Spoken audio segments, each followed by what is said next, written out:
Yeah. Okay, I'm probably going to sound like a moron here, but what in the world is Starbuck?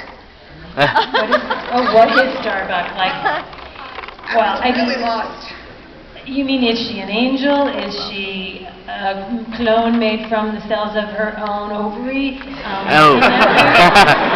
Is she a mass hallucination of everyone?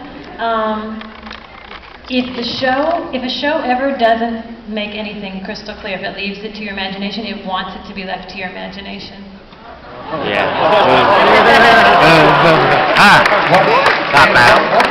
What would you want her to be? Yeah. What would you want her to be? Okay, you're not going to the writer's Something room. that only I saw, nobody else did. Did you guys see Starbuck? Nope. Good. Who? Are you talking about Okay, I guess I was the only one that saw it. There was some ambiguity at the end about whether or not she was like you turn around and she's gone. Did she vanish? In my mind, and this is not canon, in my mind, she dropped to her stomach in the weeds and crawled away. I don't want her to be that supernatural. I want her to live in our world of tech and real human flesh and blood people. So I like the idea that she was just done with these people and the only way I'm going to get out of here is to commando crawl out of these weeds.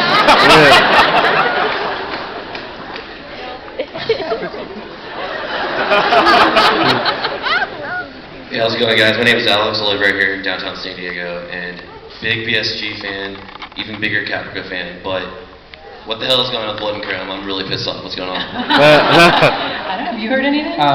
What I've heard from sources is that Blood and Chrome, this very epic, groundbreaking series, they're still trying to determine where to place it.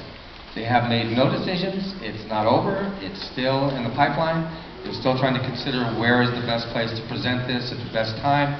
So it's still viable, it's still ongoing, and no final decisions have been made. And should anything happen, I think it will be awesome because the awesome Michael Taylor is involved with it, who worked with me on Battlestar and again on Caprica, and that man has the most lyrical mind.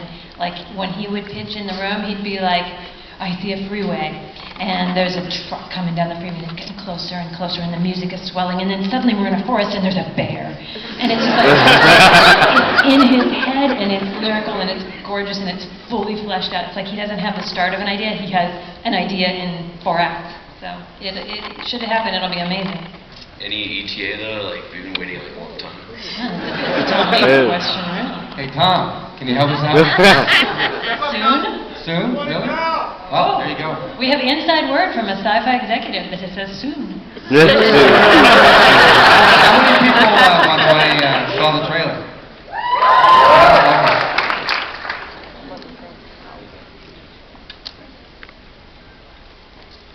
Hey, I was just wondering if you had a chance to see the leaked trailer and what you guys thought about it. Leaked trailer? I did not. Right. For Blood and Chrome? Yeah, no, I thought it was actually incredibly amazing. I mean, trailers are constructed to blow your mind. And of course, it's always hard to know exactly what the story will be, from any trailer that you've ever watched. But from what I saw, the quality of it, the vision of it, the scope of it, it looked incredible. And I can only say this right now is that I think we're in a very powerful time of change. And I think the business models for everything is changing, for every business, including this business. And finding new ways to release and distribute and build a pipeline to the audience. All of that stuff is being worked out, and so I think you're going to find some very, very interesting, exciting new ways that the industry is going to be presenting new products. So I think Blood and Chrome may very well, find a really, really interesting way that it's going to be presented to the public, and it'll come out in a way that, again, may not be in the traditional way, or maybe it will be. But whatever way it comes out, I think it's going to really be amazing because Battlestar, again, I don't know about you, but I always wanted to know what that fracking Adama and Ty did back in their childhood. Yeah. And by the way, if it does come out in some other, if it comes out as an online show or something, we shouldn't think of that as less than. What I've learned through doing an online show is that it's everything that TV can be and more because you don't have voices from above, standards and practices, all the different things that go into making something corporately acceptable, all that's gone, and you sort of get the pure vision. The stuff that you love that comes from Ron Moore and Joss Whedon that has that pure vision flavor, when people like that start making online series, you're going to get even more of that flavor. It'll be concentrated soup. Tasty indeed. I was wondering if you could explain what was up with the Opera House. What was up with the Opera House? With the opera dream that Rosalind kept having. Yeah, well, there clearly was, there is an opera house in our mind.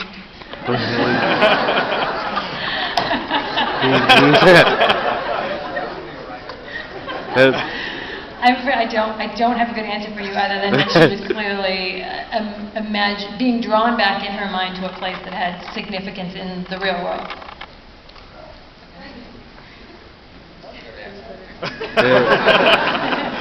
Hello.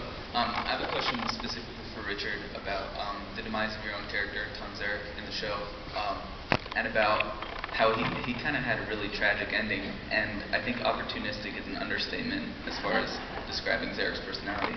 But I was just wondering. What do you mean by that? I was just hoping to get your thoughts and feelings about the end of Zarek in the storyline, and how you felt like if that confirmed people's underlying thoughts about who he was the whole time, or if you thought like he was as evil the entire time. Let me add, were you pissed at us? What I heard is really funny is that, they always, when some character is going to buy it, it's like, discussion comes up in the writer's room, and it's like, who gets to kill Tom Zarek? Everybody was so excited. I thought, why? Why are people so excited to kill us all? I don't remember that fight. I had a lot of mixed feelings, obviously, because there's no actor in the world that does not emotionally connect to your character. So whatever happens to your character, happens to you. I mean, some of the scenes that I had to shoot affected me on a really deep personal level. I mean, one of the great things about Battlestar, and I think everybody here can really attest to that, is that Battlestar has something to say to everybody. And we actors went through a evolutionary change as we played our characters and went through the morally conflicting situations that face or are facing all of us in this very powerful kind of change. So it was a very, very difficult thing for me, I think, to go through some of those scenes at the end. And I was hoping, because, I always say this. First of all, most people, most even so-called bad guys, do not see themselves as a bad guy, right? It's always the other guy who's the bad guy. But I identified really strongly with Zarek, and I've said this before. I identified with the fact that all through history, people who have stood up against, my mom's calling. What?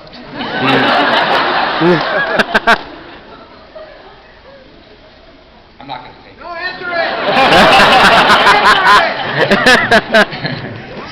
Anyway, all through history, there's just, been very, very challenging times, and things that have challenged all of us. And I think that, for me, with Tom Zarek, I was hoping, again, for some form of redemption, because I felt that here's a character that stood up against repression, stood up against, totalitarianism, stood up against dictatorships, right? Went to jail, spent 25 years. I said, how many people would be willing to pay the price of standing up against the government? And yet, do you know how many people get uncomfortable with anybody who stands up and challenges government? As much as we all get upset and pissed off and angry and frustrated when somebody actually gets up and challenges government, we all get a little uncomfortable. And I thought, here's a guy that paid the price, and then he comes on this Battlestar Galactica, prison ship, and then he gets woven into the fleet, and here again, he gets to watch democracy. And although this was maybe a more subtle theme, but I thought it was a very powerful theme, how easy democracy can get lost if people do not make their governments accountable, right? Challenge their governments. So here we had democracy by good people who felt they knew what was right. And the trouble is, dictatorships sometimes happen after postal, 9/11, where governments drift left or right, people turn over their power, we get afraid, And then good people start doing bad things. They start making the decision for all of us as opposed to building consensus and really listening to, your Congress, your Senate, your whatever. And I just thought, here's a character who's challenging these people and basically trying to build consensus about making the right decision. And here's a government that takes away democracy, suspends democracy, throws you in jail if you don't agree. And so for me, I just felt that this guy had to play the game because he had been shortcutted every single time. He had the presidency turned away, elections were rigged, this happened, that happened. And here's a guy that really wanted to make a difference.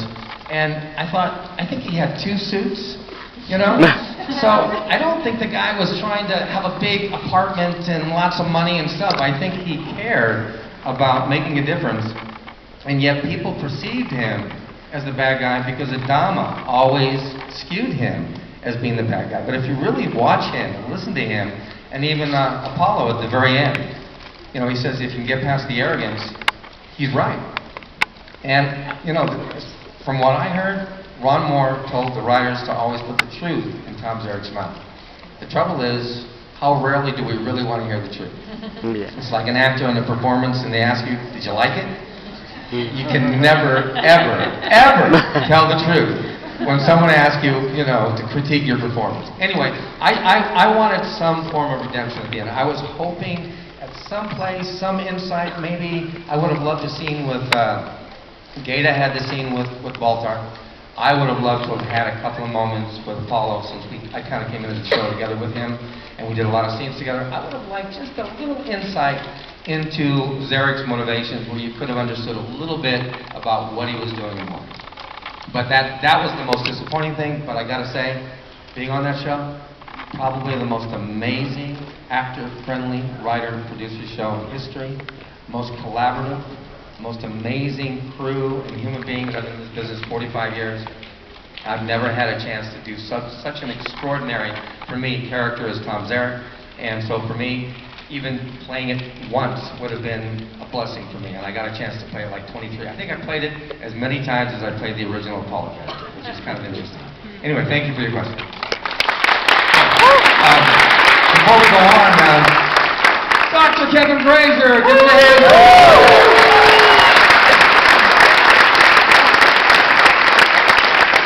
I wish I could share with you all the picture that Luciana just sent me.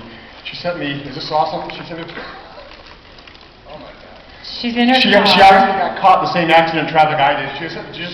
Didn't say a word, sent me a picture of her behind the wheel of her car with a frowny face.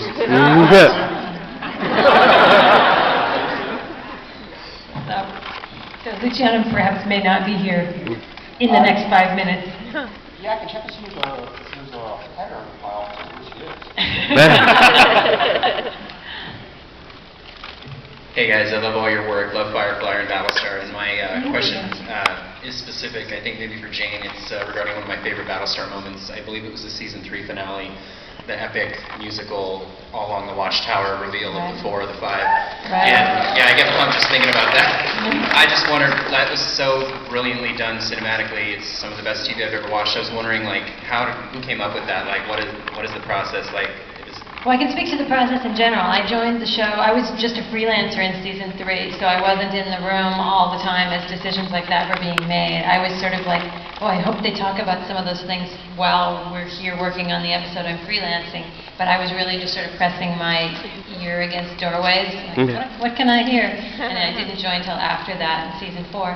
But the process of that stuff was wonderful, open discussion. It was this amazing room full of writers, older writers than you find in many TV rooms. Almost all of whom were former journalists, and they had experience, they had opinions about the world, they had experience with meeting a lot of different kind of people, hearing a lot of different kind of voices, and writing a lot of different